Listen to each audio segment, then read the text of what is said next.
Education इदारों का गठन हुआ, स्थापना हुआ। ये सब कुछ सही है, लेकिन जैसे महात्मा गांधी अपने दौर के दुनिया के सबसे बड़े राजनेता थे, रणनीतिकार थे, उसी तरह मौलाना आजाद भी एक बहुत बड़े नेता थे। वो एकेडमिशियन थे, लिटरेरी पर्सन थे, और जब उनको भूमिका मिली केंद्रीय शिक्षा मंत्री बनने का, तो उन्होंने अपनी उस जिम्मेदारी को सही से निभाया। ये सब सही है, लेकिन सबसे पहले वो एक पॉलिटिशियन थे, ठीक जिस तरह महात्मा गांधी एक पॉलिटिशियन। उनकी पॉलिटिक्स पे बहुत बात करने की जरूरत है। आप सोचिए कि जब सेकेंड वर्ल्ड वॉर शुरू हुआ, तो उस समय कांग्रेस पार्टी के अध्यक्ष मौलाना आजाद थे,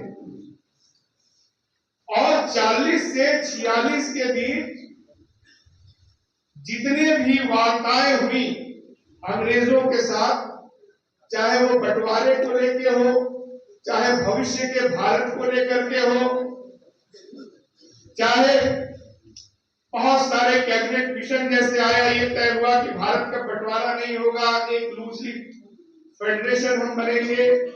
इन सब बातचीत के दौरान भारत का जो प्रतिनिधित्व कर रहे थे कांग्रेस की तरफ से, वो मौलाना आजाद। और अगर आप उनकी जीवनी पढ़ेंगे, इंडिया विंस फ्रीडम, तो उसमें आपको उस दौर की, सिर्फ उस दौर की नहीं, भविष्य में कैसी राजनीति होने जा रही है, इसका भी बहुत क्लियर कट खाका आपको उनकी किताब में मिल जाएगा। ये जब किताब प्रकाशित हुई, तो उन्होंने अपने पब्लिशर से कहा कि 30 पन्ने ऐसे हैं जिनको आप किताब में मत छापिएगा। मेरे मरने के 30 साल बाद, जब 30 साल हो जाएगा हमारे मरे हुए, तब इन 30 पन्नों को आप उस किताब में ऐड करिए। तो ये जो 30 पन्ने हैं, जो बाद में ओरिएंट क्लब में जो पब्लिकेशन है वहां से छपा, वो 30 पन्ने ऐसे हैं जिसको पढ़ेंगे तो आपको लगेगा कि ये बंटवारा रुक भी सकता है। जो टर्म्स एंड कंडीशंस बंटवारे को लेकर तय किए जा रहे थे, उसमें क्या बारीकियां थी, क्या टेक्निकलिटीज थी, ये सब चीजों पे उसमें उन्होंने रोशनी डाली। अब सोचिए, जब बंटवारा होना था, भी हुआ नहीं था, तो 1946 में उनका एक इंटरव्यू आता है। वो इंटरव्यू अगर आप गूगल पे जाएंगे तो आपको मिल जाएगा। उस इंटरव्यू में उन्होंने कहा कि जो पाकिस्तान बनने जा रहा है, ये दो 3 साल से ज्यादा ये नहीं चल पाएगा। और उन्होंने 2 बहुत इंपॉर्टेंट बातें कही। उन्होंने कहा कि पाकिस्तान का जो पूर्वी हिस्सा है, यानी जो बांग्लादेश है, ये आगे चल करके टूट जाए। ये बात उन्होंने 46 में कही, और ये घटना सच कब साबित हुआ? 1971। यानी कि वो 25 साल बाद क्या होने जा रहा है, इसकी भविष्यवाणी उन्होंने आजादी से पहले 1946 में ही। जो पहला उनका भविष्यवाणी था, इसको सही साबित होने में तो 25 साल लगा, लेकिन जो दूसरा भविष्यवाणी था वो और अहम था। उन्होंने कहा कि जो पाकिस्तान बनने जा रहा है, ये बहुत जल्दी मिलिट्री शासन के अधीन आ जाए, और ऐसा होने में मात्र 4 साल लगा। पाकिस्तान में आर्मी कू हुआ और आर्मी ने उस देश पे कब्जा कर लिया। इस तरह का भविष्यवाणी मेरा मानना है कि उस दौर के किसी भी नेता ने पाकिस्तान को लेकर के ये वही कर सकता है जो बहुत गहरे तक राजनीति करता हो और राजनीति की बारीकियों को समझता हो। तो हमको जब बात करना हो मौलाना आजाद पे, तो हम उनको एक नेता की बतौर सामने रख के जब बात करेंगे तब उनको हम समझ पाए। जिन्ना समझते थे इस बात को, जिन्ना ने अपने पूरे जीवन काल में, कई हिस्टोरियंस ने लिखा है, जिन्ना ने कभी भी मौलाना आजाद से हाथ नहीं मिला, कभी हाथ नहीं मिला। वो इस चीज को समझते थे कि अगर हम हाथ मिलाते हैं तो वो जानते थे कि मौलाना आजाद हमसे बड़े नेता हैं और जैसे मैं उनके साथ हाथ मिलाऊंगा उनका कद मेरे से बड़ा होगा। यानी कि जितना भी उनको एक पॉलिटिकल आदमी की तरह, ये बात मैं इसलिए कह रहा हूं कि मौलाना आजाद पे जहां भी कार्यक्रम होता है अक्सर इसमें बात होती है कि वो बहुत इस्लामिक स्कॉलर थे, उन्होंने इंस्टीट्यूशंस बनाए, अच्छी बात ही बनाया उन्होंने। एक चीज और आपको जानना चाहिए, मौलाना आजाद ने कुरान का तफसीरा लिखा जिसका जिक्र भी लोग कर रहे थे। उसी दौर में गांधी जी ने भागवत गीता पे एक टिप्पणी लिखी और इस टिप्पणी के छपने के बाद आरएसएस के लोगों ने गांधी जी की आलोचना करनी शुरू कर दी, क्योंकि महात्मा गांधी जी ने भागवत गीता में जो टिप्पणी लिखी थी वो एक लिबरल सहिष्णु हिंदू समाज के निर्माण की तरफ समाज को ले जाए। ये कॉमन चीज है। मौलाना आजाद ने जो तबसरे लिखे वो लिबरल इस्लामिक वैल्यूज की बात कर रहे थे और महात्मा गांधी जी ने जो भागवत गीता पे टिप्पणी लिखी, आपको हर जगह 100-100 रुपए मिल जाएगी, वो एक लिबरल उदार हिंदू समाज निर्माण की बात।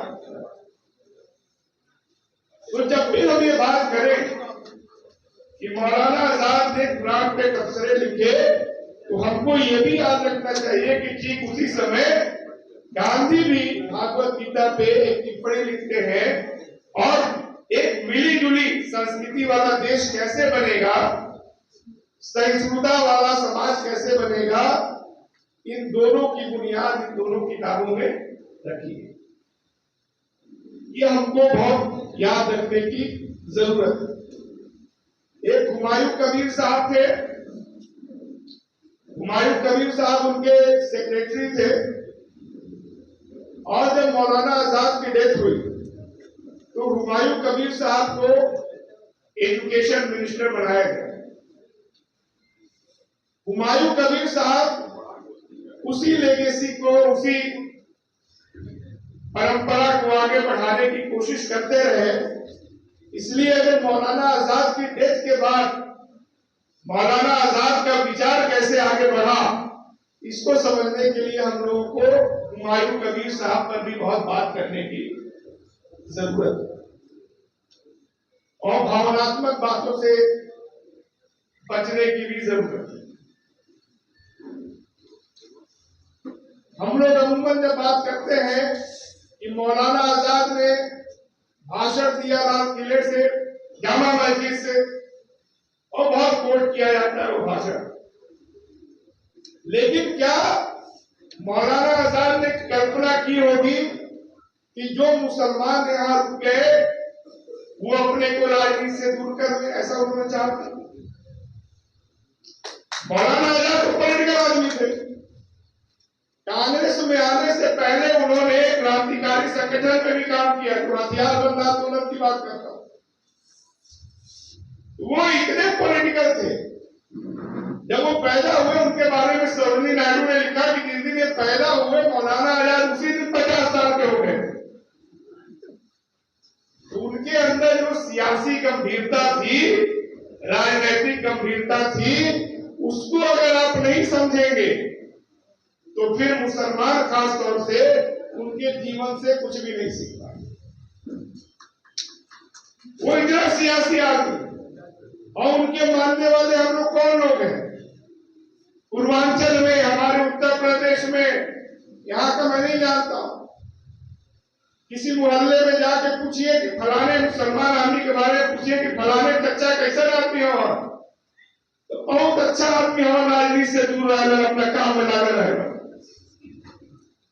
ये हमारे यहाँ बोला जाता है। मौलाना आजाद तो पॉलिटिकल आदमी थे, पॉलिटिकल आइडियोलॉजी वाले आदमी थे, और इस समाज को उन पे कहता है कि गर्व है, वो कहता है कि राजनीति से दूर रहना अच्छा है। तो मौलाना आजाद के विचार को कैसे पहुंचाएंगे? मान लीजिए कि मौलाना आजाद के कहने से आप रुक गए, तो उन्होंने भाषण दिया जामा मस्जिद, अब रुक के कर क्या रहे हैं, और जो काम कर रहे हैं उनके भावना, उनके विचार के अनुरूप है कि नहीं, इसका मूल्यांकन होना चाहिए कि नहीं होना चाहिए? इसका हमको मूल्यांकन करना पड़ेगा, क्योंकि आज हम लोग जिस मोड़ पे खड़े हैं, जिस तरह का वैल्यू, जिस तरह का सेकुलर हिंदुस्तान बनाने का तस्वीर था, विचार था, वो विचार ही खतरे में पड़ा हुआ है। ऐसे में अगर आप नॉन पॉलिटिकल व्यवहार करेंगे, गैर राजनीतिक व्यवहार करेंगे, तो फिर मौलाना आजाद की बात करने का कोई मतलब नहीं रहेगा। तो हम लोग थोड़ा इन लोगों से सीखें, अपने बीच नेता पैदा करें, राजनीतिक बहसबाजी करें, उनके किताबों को पढ़ें। जैसे दलित समाज के साथ एक चीज है, रतनलाल जी इनको तो बहुत साल से सुन रहे हैं। अगर कोई दलित आदमी अम्बेडकर के बारे में बात कर रहा है, चाहे छोटा हो, चाहे राजनीतिक कार्यकर्ता हो, चाहे दिल्ली यूनिवर्सिटी का प्रोफेसर हो, रतनलाल जी का, वो कम से कम अम्बेडकर पे 5-10 दो चार किताब पढ़ा होता कि नहीं पढ़ा होता। लेकिन हम देखते हैं मौलाना आजाद के जो बात कर रहे हैं, मौलाना आजाद का जीवनी कुछ दिए पढ़े हैं तो नहीं पढ़े। सही है कि नहीं? बात इंडिया मीन्स फ्रीडम हम नहीं पढ़ेंगे, हम मौलाना आजाद पे बात करेंगे तो नहीं चल पाएगा। लेकिन दलित समाज के लोग जब अम्बेडकर पे बात करते हैं तो अम्बेडकर की किताबें पढ़े। तो हम लोग इन तमाम नेताओं के विचारों को समझे, नॉन सीरियस हरकत करना बंद करें, उनके विचारों को गंभीरता से समझे, तब हमको समझ में आएगा कि मौलाना आजाद का मतलब क्या है। और अगर कोई सरोजिनी नायडू कहती हैं कि पैदा होते ही 50 साल के हो गए, तो इसका मतलब क्या है?